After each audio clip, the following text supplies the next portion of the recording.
Planet kita seperti bawang bombay, dengan banyak lapisan berbeda. Saat ini, kamu sedang menembus kerak bumi. Ini seperti cangkang telur rebus, tipis dan keras, dan juga kurang dari 1% ukuran bumi. Di kedalaman 0,6 meter, kamu bertemu dengan hewan penggali. Tikus mondok dapat membuat terowongan lebih dari 18 meter per hari. Hampir 3 meter ke bawah, kamu akan terkejut. Apa itu cacing tanah? Panjangnya 90 cm.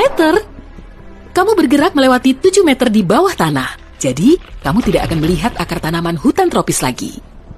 Kamu terbawa suasana, dan di kedalaman 12 meter, kamu hampir menabrak buaya Nil. Reptil ini menggali liang terdalam di antara semua hewan. Kamu melihat pertanian perkotaan bawah tanah, 33 meter di bawah permukaan, mereka menanam sayuran dan tanaman herba di sana. Di kedalaman 122 meter, kamu masih menemukan akar pohon, tapi itu akar terdalam yang diketahui. Akar itu milik pohon ara liar yang tumbuh di Afrika Selatan. Hampir 155 meter di bawah tanah, kamu akan menemukan kamar hotel. Itu salah silver mine, hotel terdalam di dunia yang dibangun di bekas tambang perak. Di kedalaman 286 meter, kamu melihat terowongan jalan raya. Itulah terowongan Eiksund di Norwegia dan melintas di bawah laut. Saat berada hampir 396 meter di bawah permukaan, kamu mencapai dasar sumur air. Sumur Woodington di Inggris adalah sumur tradisional terdalam di dunia. Itu dibangun untuk menyediakan air bagi rumah sosial. Di kedalaman 1006 meter, tekanannya mencapai 330 atmosfer. Itu seperti 4 gajah bertumpuk di kepalamu atau 2 panda yang menyeimbangkan diri di ibu jarimu. Kamu melihat cacing kecil hidup di tambang emas saat kamu berada lebih dari 1220 meter di bawah tanah. Pada tahun 2020 ini, konser terdalam di dunia berlangsung di kedalaman 1890 meter. The Soft Bottom Boys tampil di tambang Fales Creighton di Kanada. Kamu bergerak lebih dalam dan melihat tambang emas Homestake hampir 1520 meter di bawah permukaan. Sebelum ditutup pada tahun 2002, dahulu ini adalah tambang emas terdalam dan terbesar di Amerika Utara. Pada tahun 1965, ilmuwan berhasil mendeteksi dan menghitung partikel subatom kecil dari matahari. Itu terjadi di laboratorium yang ada di dalam tambang. Sedikit saja lebih dalam, suhunya menjadi sangat dingin. Itu ibun abadi, lapisan tanah beku permanen yang tebal dan tidak menghangat, bahkan di musim panas. Ini sebagian besar terjadi di daerah kutub. Yang paling tebal ada di Siberia Utara. Sekitar 1980 meter di bawah permukaan, kamu masih bertemu dengan beberapa makhluk hidup. Itu adalah springtail, serangga kecil tanpa mata, yang hidup di gua Krubera yang sangat dalam di negara Georgia. Di kedalaman hampir 2190 meter, kamu mencapai dasar gua Voronya di Georgia. Itulah gua terdalam di dunia yang telah diketahui. Jika pernah berada di tambang Creighton di Kanada pada bulan Mei 2005, kamu pasti pernah mendengar siaran radio yang paling dalam. Itu terjadi di kedalaman hampir 152 meter, lebih dalam daripada gua Voronya. Lift poros tunggal terdalam di planet ini mencapai 3110 meter di bawah tanah. Hewan multiseluler terdalam yang telah diketahui hidup di kedalaman 3600 meter di tambang Tautona di Afrika Selatan. Itu adalah cacing kecil, tapi sangat kuat dan dapat mengatasi suhu ekstrem dan dehidrasi.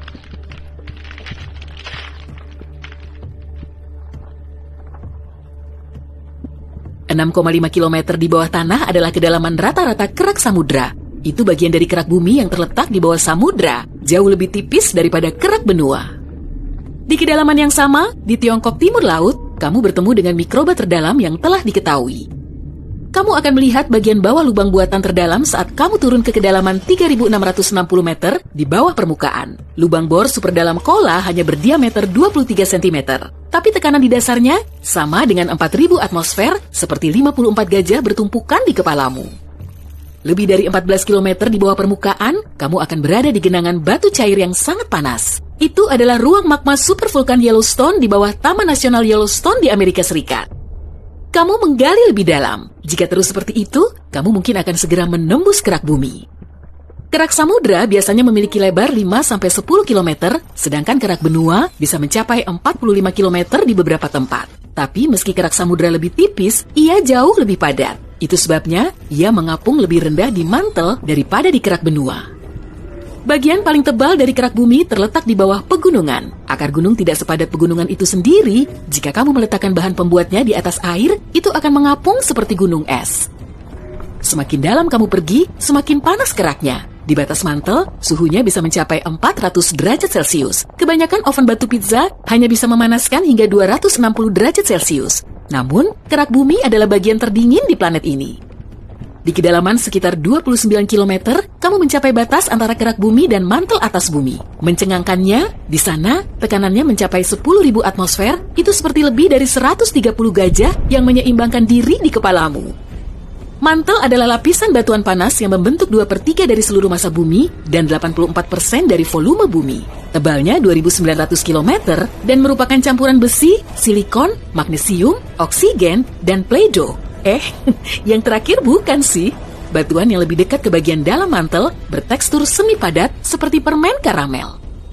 Hal paling menarik yang kamu lihat saat pergi melewati lapisan ini adalah berlian. Ahli geologi sebenarnya percaya bahwa semua berlian yang kita tambang hari ini terbentuk di dalam mantel. Lalu, sekitar 1 miliar tahun yang lalu, berlian dibawa ke permukaan oleh letusan gunung berapi. Bagian atas mantel bersama dengan kerak bumi pecah menjadi potongan-potongan besar dan menyerupai kepingan teka-teki raksasa. Potongan-potongan ini, yang dikenal sebagai lempeng tektonik, bergeser dengan kecepatan 2,5 cm hingga 5 cm per tahun. Saat bergerak melewati mantel atas, kamu merasakan suhu mulai naik. Dari 480 derajat Celcius hingga 870 derajat Celcius. Semakin dalam kamu pergi, semakin banyak keringatmu. Di dekat batas inti, suhunya sudah lebih dari 3.870 derajat Celcius. Tekanan mantel yang lebih rendah mencapai 240.000 atmosfer. Itu seperti 3.280 gajah yang membentuk menara di kepalamu. Di kedalaman sekitar 2.900 km, kamu melintasi batas antara mantel dan inti terluar. Lapisan ini memanas hingga 4.980 derajat Celcius, sebagian besar karena peluruhan radioaktif uranium dan thorium. Suhu seperti itu cukup tinggi untuk menjaga inti luar tetap cair. Meski tekanannya hampir 2 juta atmosfer, itu tetap belum cukup kuat untuk membuat besi menjadi padat kembali. Tebal inti luar adalah 2.400 km dan sebagian besar terbuat dari besi dan nikel dalam bentuk cair. Cairan ini berputar dalam arus turbulen yang masif dan menghasilkan medan magnet. Radiasinya sampai keluar angkasa sejauh 1,3 juta kilometer dan melindungi planet kita dari angin matahari. Di inti terluar, medan magnet bumi 50 kali lebih kuat daripada di permukaan. Kamu berada lebih dari 4.830 km di bawah tanah sekarang. Selamat, kamu telah mencapai pusat planet kita. Inti dalamnya, itu berupa bola logam padat berdiameter 2.400 km. Itu sekitar 3/4 diameter bulan. Inti dalam sangatlah padat dan berputar lebih cepat daripada bagian lain dari planet ini. Di sana, hampir sama panasnya seperti di permukaan matahari. Menurut ilmuwan, 99% dari semua emas dan platina bumi dapat ditemukan di inti dalam. Pembentukan inti dalam membutuhkan waktu sekitar 500 juta tahun. Itu artinya lebih mudah dari beberapa bagian kerak. Ada juga teori bahwa mungkin inti dalam punya inti. Jika ada, hampir seluruhnya akan terdiri dari besi. Sekarang, bagaimana cara kamu bisa keluar dari sana? Aku tidak tahu. Sampai jumpa lagi.